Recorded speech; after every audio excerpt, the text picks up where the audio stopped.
தென்காசி மாவட்டத்தில் ஒரு பனை ஏறி பனைமரத்தில் ஏறி கல் இறக்குறாரு. ஒரு காவல்துறை சடார்னு உள்ளே போடுறாங்க. நீ எதுக்குடா கல்லை இறக்குற அப்படின்னு தகாத வார்த்தையில் பேசி அது கைகலப்பாகி கடைசி ஷூட்டிங் பண்ணுற லெவலுக்கு அந்த சம்பவம் வந்து மாறி இருக்குது. இப்போ அரசாங்கம் அரசு மதுபான கடை மூலமாட்டு மது விற்பனை பண்ணுது. அப்போ இப்போ நாம் என்ன கேட்குறோம், தென்னை மரத்துலேருந்து கிடைக்கக்கூடிய கல் போதை பொருள், சரி ஓகே. அப்போ அரசு விற்கக்கூடிய மது வந்து போதை லிஸ்ட்டில் வருமா, இல்லைனா எந்த லிஸ்ட்டில் வரும்? போதையில்லா தமிழகத்தை உருவாக்கும் அப்படின்னு முதலமைச்சர் சொல்கிறாரு. எப்படி தமிழ்நாடு முழுவதும் மக்கள் கூடக்கூடிய அனைத்து இடங்கள்லையும் டாஸ்மாகை திறந்து வச்சு தண்ணி மாதிரி ஓடுது மது, இப்படி தண்ணி மாதிரி ஓட வச்சு போதையில்லா தமிழகத்தை உருவாக்குறேன் அப்படின்னு முதலமைச்சர் சொல்கிறாரு. எப்படி சுவர் இல்லாமல் சித்திரம் வரைகிறது மாதிரி. தமிழ்நாட்டின் தேசிய மரம் பனைமரம்.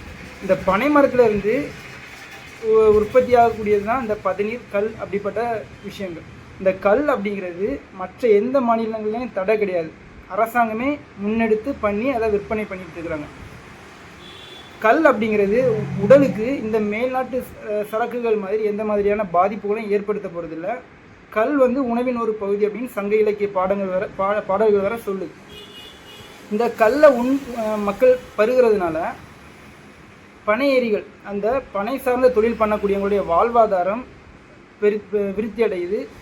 அதை பருகக்கூடிய மக்களுடைய உடல் நலமும் பெரிய லெவலில் கெட்டு போகிறது கிடையாது. அது உணவின் ஒரு பகுதியாக தான் இருக்குது.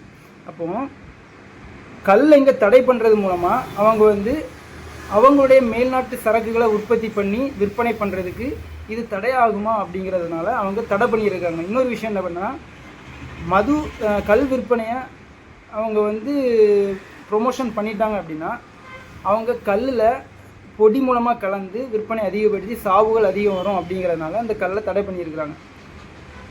அப்போ அரசாங்கம் விற்பது மது லிஸ்ட்டில் வருமா அப்படிங்கிறது அரசாங்கமும் காவல்துறை நண்பர்களும் உறுதிப்படுத்த வேண்டிய தேவை இருக்குது.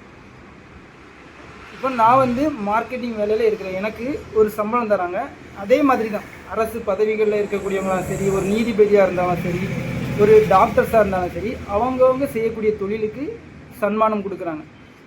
அப்போ ஒரு முறை தவறிய செயல்களை ஈடுபடுறான் ஒருத்தர், கஞ்சாவை கடத்துறான், கனிம வளத்தை வெட்டி கடத்துறான், ஊர் சொத்தை ஆட்டையை போடுறான் அப்படிங்கிற சம்பவங்கள் நடக்கக்கூடிய சமயம் இந்த காவல்துறை அயோக்கியர்கள் ஏதாவது நடவடிக்கை எடுக்கிறாங்களான்னு பார்த்தீங்கன்னா இல்லை.